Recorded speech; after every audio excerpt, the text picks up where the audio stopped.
സോണിയ മൽഹാർ വീണ്ടും ചേരുന്നു. സോണിയ, കേൾക്കാമോ? കഴിഞ്ഞ ദിവസം ഈ ദുരനുഭവം പുറത്തു പറഞ്ഞപ്പോൾ ഒരു യുവനടൻ എന്ന് മാത്രമാണ് സൂചിപ്പിച്ചത്. എന്താണ് സംഭവിച്ചത് എന്ന് പറഞ്ഞു. ഇപ്പോൾ മറ്റൊരു നടി അവരുടെ മോശം അനുഭവം പറയുമ്പോൾ ആ ആരോപണ വിധേയനായ വ്യക്തിക്ക് മുഖം നഷ്ടപ്പെടുന്നു. അയാൾ എത്ര ഉന്നതനാണ് സിനിമയിലെന്ന് നമുക്കറിയാം. അയാൾക്ക് താരസംഘടനയായ അമ്മയിലെ പദവി രാജിവെച്ച് പോകേണ്ടി വരുന്നു. ഈ ഘട്ടത്തിൽ ആരാണ് എന്ന് വെളിപ്പെടുത്തണം എന്ന് ആഗ്രഹിക്കുന്നുണ്ടോ?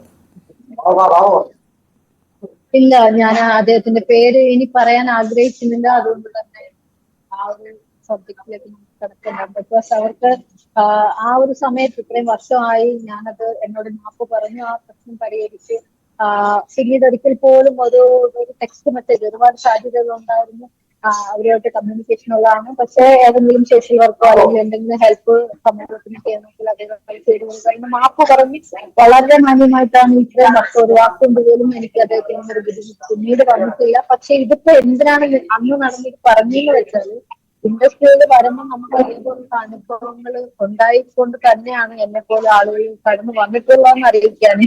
അതുപോലെ ഇപ്പം പെൺകുട്ടികൾക്ക് ഉണ്ടായിരിക്കുന്ന പ്രശ്നങ്ങൾ പെൺകുട്ടികളെ കുറ്റപ്പെടുത്താതെ അവർക്ക് ഉണ്ടായിട്ട് ബുദ്ധിമുട്ടുകൾ ഉണ്ടായിട്ടുണ്ടെങ്കിൽ അത് പരിഹരിക്കാൻ ഇനി വരുന്ന ഒരു സൊസൈറ്റിയിൽ അല്ലെങ്കിൽ ഇനി വരുന്ന എന്റെ കൂടെയുള്ള കുട്ടികൾ അല്ലെങ്കിൽ ഇനി വരുന്ന ആളുകൾക്കൊക്കെ അവർക്കുള്ള ഒരു സ്വകാര്യത സംരക്ഷിച്ചുകൊണ്ട് അവർക്ക് സന്തോഷമായ ഫ്രീഡത്തോടെ അവരുടെ തൊഴിലിടത്തില് നിന്ന് ജോലി ചെയ്തിട്ട്.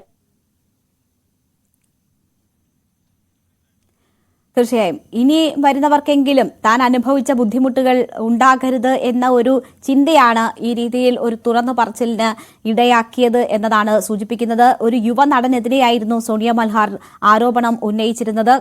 യുവനടൻ മോശമായി പെരുമാറി, കയറി പിടിച്ചു, അത് ചോദ്യം ചെയ്ത് മറ്റുള്ളവർ അറിയുമെന്ന ഒരു ഘട്ടം എത്തിയപ്പോൾ തന്നോട് മാപ്പ് പറഞ്ഞു എന്നതാണ് നടി പറഞ്ഞിരുന്നത്. പക്ഷേ അവർക്ക് പ്രതികരിച്ചതിന്റെ പേരിൽ ഒരുപാട് നഷ്ടങ്ങൾ നേരിടേണ്ടി വന്നു. എങ്കിലും ആ നടൻ പിന്നീട് ഒരിക്കലും തനിക്ക് നേരിട്ട് ബുദ്ധിമുട്ടുണ്ടാക്കിയിട്ടില്ല എന്നതുകൊണ്ട് തന്നെ അത് ക്ഷമിക്കുന്നു എന്ന കാര്യമാണ് സോണിയ ചൂണ്ടിക്കാട്ടുന്നത്. പക്ഷേ ഈ അനുഭവം തുറന്നു പറഞ്ഞത് മറ്റൊരു സ്ത്രീക്ക് ആ അനുഭവം ഉണ്ടാകാതിരിക്കാനാണ് എന്നുകൂടി പറയുന്നു. പക്ഷേ അതുകൊണ്ട് മാത്രമായോ എന്ന ഒരു ചോദ്യം ബാക്കിയാണ്. കാരണം എത്ര പേരോട് ആരോടൊക്കെ ഇങ്ങനെ പെരുമാറിയിട്ടുണ്ട് എന്ന കാര്യം അവിടെ നിലനിൽക്കുകയാണ്. ബംഗാളി നടി അവരുടെ പ്രതികരണം അല്ലെങ്കിൽ ഈ ആരോപണം ഉന്നയിക്കുമ്പോൾ അവർ പറഞ്ഞത് താൻ ചെയ്തത് തെറ്റാണ് എന്ന് സമ്മതിക്കണം രഞ്ജിത്ത്, അത് സമ്മതിക്കണം എന്ന ഒരു ആവശ്യം മാത്രമായിരുന്നു അവർക്കുണ്ടായിരുന്നത്, നിയമ നടപടികൾ എന്നതിനപ്പുറം. സോണിയ, അങ്ങനെ തോന്നുന്നില്ലേ? ഈ നടൻ തനിക്ക് പറ്റിയത് തെറ്റാണ് എന്ന് സമ്മതിക്കണം പൊതുസമൂഹത്തിന് മുന്നിൽ എന്ന് സോണിയയ്ക്ക് തോന്നുന്നില്ലേ? ഉറപ്പായിട്ടും ഇപ്പോ രഞ്ജിത്ത് എന്ന് പറയുന്ന വലിയൊരു ലെജൻഡറി ഡയറക്ടറും ആക്ടറുമായിട്ട് നമ്മുടെ മുന്നിൽ ഈ വ്യക്തി അങ്ങനെ ഒരു അന്യ സംസ്ഥാനത്ത് നിന്ന് വന്ന അതിപ്രശസ്തയായിട്ടുള്ള ഒരു സ്ത്രീയാണ്. സ്ത്രീ ആയതുകൊണ്ട് മാത്രം ഇദ്ദേഹത്തിന്റെ ഇത്തരം ചേഷ്ടകൾക്ക് വിധേയമാകണമെന്നില്ല. അപ്പൊ തീർച്ചയായിട്ടും പൊതുസമൂഹത്തോട് മാപ്പ് പറയുന്ന, അഥവാ ഇനി ആ സ്ത്രീക്ക് ഇവിടെ വന്ന ശേഷം കാര്യങ്ങളുമായിട്ട് പോവാൻ നിവൃത്തിയില്ലാത്തൊരു ഘട്ടമാണെങ്കിൽ തന്നെയും അദ്ദേഹം പൊതുസമൂഹത്തോട്, ഇതിപ്പോ വ്യക്തിപരമായിട്ട് അദ്ദേഹത്തിന്റെ പേരെടുത്ത് പറഞ്ഞ് ഇത്രയും വലിയ ആക്ഷേപം ഉന്നയിച്ച സ്ഥിതിക്ക് എനിക്ക് അങ്ങനെ ഒരു അബദ്ധം പറ്റിപ്പോയി എന്ന് ഒരു മീഡിയയിലോ കാര്യങ്ങളിലോ അദ്ദേഹം ഒരു പൊതുസമൂഹത്തോട് മാപ്പ് പറഞ്ഞാൽ അത് നന്നായിരിക്കും. അത് മറ്റുള്ളവർക്ക് ഒരു പ്രചോദനമാവും, സ്വന്തം ഒരു ശുദ്ധീകരണമാവും. ഒരു തെറ്റ് ചെയ്തിട്ടുണ്ടെങ്കിൽ അത് അത്രത്തോളം അവരെ ഹർട്ട് ചെയ്യുന്നെങ്കിൽ മനുഷ്യനാണെങ്കിൽ ഉറപ്പായിട്ടും അത് തുറന്നു പറയുക, പറ്റിപ്പോയ തെറ്റിനെ തിരുത്തുക എന്നുള്ളത് അവരോട് ഞാൻ ഇങ്ങനെ ബിഹേവ് ചെയ്തത് കൊണ്ട് നിങ്ങൾക്കൊരു ബുദ്ധിമുട്ടുണ്ടായിട്ടുണ്ടെങ്കിൽ ഞാൻ മാപ്പ് ചോദിക്കുന്നു എന്ന് പറഞ്ഞ് ആ മാഡത്തിനോട് ഒരു മാപ്പ് അപേക്ഷിക്കുകയാണെങ്കിൽ തന്നെ കേരള സമൂഹത്തിലും പ്രത്യേകിച്ച് നമ്മൾക്ക് മലയാളികൾക്കും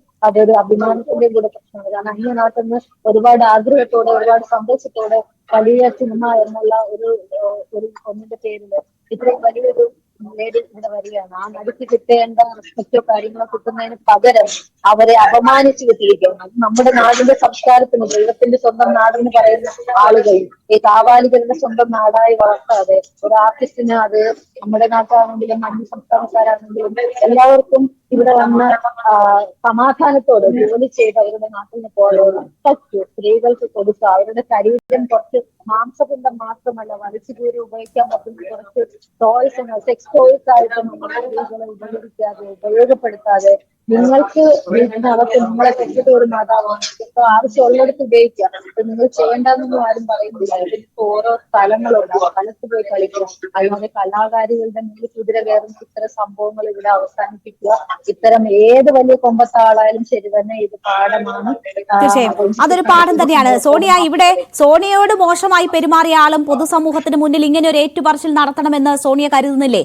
സോണിയയുടെ ഈ അഭിമുഖങ്ങൾ പോകുന്നത് അതെ, തീർച്ചയായിട്ടും. പക്ഷെ എന്താന്ന് വെച്ചാൽ ഞാൻ ആ കേസ് അത് വ്യക്തിപരമായിട്ട് എനിക്ക് ആ കേസുമായിട്ട് മുന്നോട്ട് പോകും. അദ്ദേഹത്തിന്റെ പേര് പറയുമ്പോൾ ആ കുടുംബത്തിന് അങ്ങനെയൊക്കെ നോക്കുന്ന എന്താന്ന് വെച്ചാൽ ഇത്രയും വർഷം കഴിഞ്ഞു ഇനി ഒരു ഇൻസൾട്ട് അവരുടെ ഫാമിലിക്ക്, ആ കുടുംബം മിക്കവാറും ആ ഭാര്യ ആത്മഹത്യ ചെയ്യും. അപ്പൊ അങ്ങനത്തേക്ക് ഒരു ഇതിലേക്ക് പോയിട്ട് ഒരു കുടുംബം നശിപ്പിക്കേണ്ട, അല്ലെങ്കിൽ നമ്മൾ കാരണം പറഞ്ഞതിന്റെ പേരിൽ നമുക്ക് ഏതായാലും എന്റെ ഭർത്താവ് ക്യാൻസർ മരണപ്പെട്ട ഒരാളാണ്.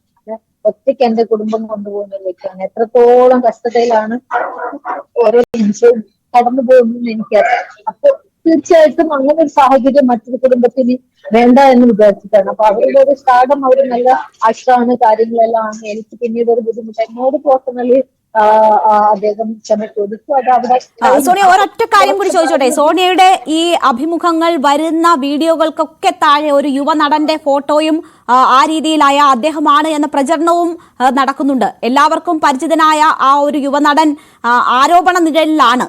ജയസൂര്യ എന്ന നടന്റെ ഫോട്ടോയാണ് താങ്കളുടെ ഫോട്ടോയുമായി താങ്കളുടെ ആ അഭിമുഖം പോകുന്നതിന് താഴെയൊക്കെ വരുന്നത്. താങ്കൾ പേര് പറയുന്നില്ല എന്ന് പറയുമ്പോൾ പോലും ഒരു നടൻ ആ ആരോപണങ്ങളൊക്കെ ഏറ്റുവാങ്ങുന്നുണ്ട്. അദ്ദേഹം നിരപരാധിയാണോ അല്ലയോ എന്ന സംശയം പൊതുസമൂഹത്തിന് മുന്നിൽ നിൽക്കുന്നു. ഞാൻ ആരുടെയും പേര് എടുത്ത് പറയുകയോ അങ്ങനെ അതിനു വേണ്ടി ഞാൻ പറയുന്നില്ല. കാരണം ഞാനൊരു പേര് പരമായിട്ട് എടുത്ത് പറയുകയോ നിഷേധിക്കുകയോ രണ്ടിനും ഞാനില്ല. അപ്പൊ അത് എന്ന് വെച്ചാൽ അത് എന്ത് ചെയ്താലും അത് കുഴപ്പത്തിലേക്ക് വരും. അതുകൊണ്ട് എനിക്ക് അങ്ങനെ ഒരു കുഴപ്പം പറ്റി. കാരണം ഞാൻ തന്നെ ഒരു വലിയ ട്രോമയിലൂടെ പോകുന്ന ഒരാളാണ്. ലൈഫിൽ ഒരുപാട് സങ്കീർണതകളിലൂടെ പോകുന്നതാണ്. അപ്പൊ നമ്മൾക്ക് ഇനിയൊരു ഇത് പറ്റില്ല. അതുകൊണ്ടാണ് ഒരു വ്യക്തിയുടെ പേര് പറയുക. ഒറ്റ കാര്യം കൂടി, താങ്കൾ അനുഭവിച്ച ദുഃഖം എത്രയാണ് എന്ന് പറയുന്നുണ്ട്. എന്താണ് പ്രതികരിക്കാനിടയായ സാഹചര്യം എന്ന് പറയുന്നുണ്ട്. അപ്പോൾ പോലും അദ്ദേഹത്തിന്റെ കുടുംബത്തിന് ഇനി ഒരു ബുദ്ധിമുട്ടുണ്ടാകരുത്, അദ്ദേഹത്തിനോട് ബന്ധപ്പെട്ടവർ എന്ന് പറയുന്നവർ നിരപരാധികളാണ്, അവർക്കൊരു ബുദ്ധിമുട്ടുണ്ടാകരുത് എന്ന് കരുതി ഒന്നും പറയരുത് എന്ന് വെക്കുകയാണ്. അപ്പോഴും ഈ ക്രൂശിക്കപ്പെടുന്ന അല്ലെ സമൂഹ മാധ്യമങ്ങളിൽ ആരോപിക്കപ്പെടുന്നയാൾ നിരപരാധിയാണെങ്കിൽ അദ്ദേഹത്തിനും ഒരു കുടുംബമുണ്ട്, അദ്ദേഹവും ആരോപണ നിഴലിലാണ്. അതിൽ വ്യക്തത വരുത്തണം എന്ന ഒരു കാര്യമുണ്ടല്ലോ. അപ്പോൾ അതല്ല എന്നുള്ളത് കൊണ്ടാണോ തുറന്നു പറച്ചിൽ അല്ലെങ്കിൽ അത് നിഷേധിക്കാത്തത്? അദ്ദേഹത്തിന് അങ്ങനെ ഒരു മാനഹാനി അദ്ദേഹത്തിനോ കുടുംബത്തിനോ തോന്നിയിട്ടുണ്ടെങ്കിൽ അദ്ദേഹം പൊതുസമൂഹത്തോട് എന്നെ എന്തിനാണ് ഇങ്ങനത്തെ ഒരു ഇതിലേക്ക് വലിച്ചെടുക്കുന്നതെന്ന് അദ്ദേഹം സംസാരിച്ചിട്ടില്ല. അപ്പൊ പിന്നെ നമ്മൾ ആ ഒരു വിഷയത്തിലേക്ക് പോകേണ്ട ആവശ്യമില്ല എന്ന് തന്നെയാണ് ഞാൻ വിചാരിക്കുന്നത്. അദ്ദേഹത്തിന് അങ്ങനെ ഇൻസൾട്ട് ആയിട്ടുണ്ടെങ്കിൽ എനിക്ക് ആളുകൾ എന്തും ഊഹിക്കാം, പറയാം. ഒരു പ്രേക്ഷകരുടെ ചോയ്സാണ്. അതിനെക്കുറിച്ചൊന്നും പ്രതികരിക്കുന്നില്ല.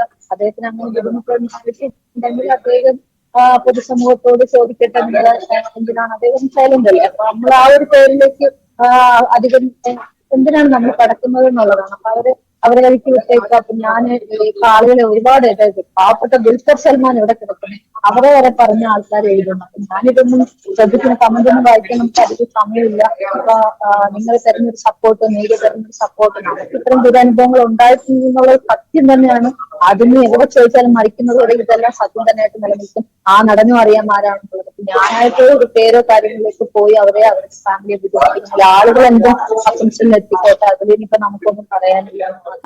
ഓക്കെ, ഏതെങ്കിലും ഘട്ടത്തിൽ നിയമ പോരാട്ടം വേണമെങ്കിൽ സാധ്യമാകുമോ? അതിനുള്ള തെളിവുകൾ താങ്കളുടെ കയ്യിലുണ്ടോ? തെളിവ് ഇപ്പം എത്രയും 2013 ആയതുകൊണ്ട് ഇപ്പൊ നമ്മൾക്ക് വെർബലി നമ്മൾക്ക് പറയണം. പക്ഷെ ഈ കാര്യങ്ങൾ അന്ന് തുറന്നു പറഞ്ഞിട്ടുള്ള എന്റെ ഹസ്ബൻഡ് മാത്രമേ മരണപ്പെട്ടിട്ടുള്ളൂ. ഞാൻ എന്റെ സുഹൃത്തുക്കളോടൊക്കെ പറഞ്ഞിട്ടുണ്ട്. ദേശീയ അവാർഡ് പുരസ്കാരം നേടിയ ഒരു സിനിമയുടെ ഒരു സൂപ്പർ സ്റ്റാർ സിനിമയുടെ തന്നെ തിരക്കഥാകൃത്ത് അദ്ദേഹത്തിനോട് സംസാരിച്ചിരുന്നു.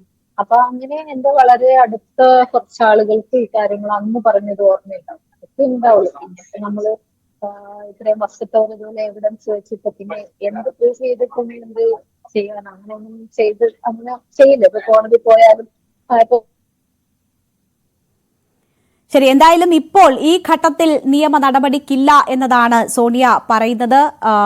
എന്തായാലും അദ്ദേഹം മാപ്പ് പറഞ്ഞ ഒരു സാഹചര്യം കൂടി അതിന് കാരണമായി അവർ ചൂണ്ടിക്കാട്ടുന്നുണ്ട്. അവരുടെ കുടുംബാംഗങ്ങൾക്ക് പ്രത്യക്ഷത്തിൽ ഒരു തെറ്റിലും ചെയ്യാത്ത അവരുടെ കുടുംബാംഗങ്ങൾക്ക് ഒരു ബുദ്ധിമുട്ടുണ്ടാകണ്ട എന്ന് കരുതിയാണ് ആ പേര് പറയാത്തത് എന്നാണ് സോണിയ പറയുന്നത്. എങ്കിൽ പോലും സോണിയ, ഇനി സിനിമയിലേക്ക് വരുന്നവർക്ക് ഇങ്ങനെ ഒരു സാഹചര്യം ഉണ്ടാകരുത് എന്ന് മുന്നിൽ കണ്ടുകൊണ്ടാണ് ഈ ഒരു തുറന്നു പറച്ചിലിന് തയ്യാറായത്. ഇങ്ങനെയുള്ള സ്ത്രീകളുടെ പോരാട്ടങ്ങൾ തന്നെയാണ് ഓരോ ഇടത്തും സ്ത്രീകളുടെ അവകാശങ്ങൾക്ക് വേണ്ടി ഇങ്ങനെയൊക്കെ ഓരോരുത്തർ മുന്നിട്ട് വരുന്നതും ഈ പ്രശ്നങ്ങൾ ചൂണ്ടിക്കാട്ടാൻ വരുന്നതും ഇത് അങ്ങനെയുള്ളവരെ തുറന്നു കാട്ടാനൊക്കെ ഓരോരുത്തർ സ്വീകരിക്കുന്ന നിലപാടിന്റെ ഭാഗമാണ് നമ്മൾ ഇന്ന് എത്തി നിൽക്കുന്ന അവസ്ഥ. അവിടെ നിന്ന് ഇനിയും മുന്നോട്ട് പോകേണ്ടതുണ്ട്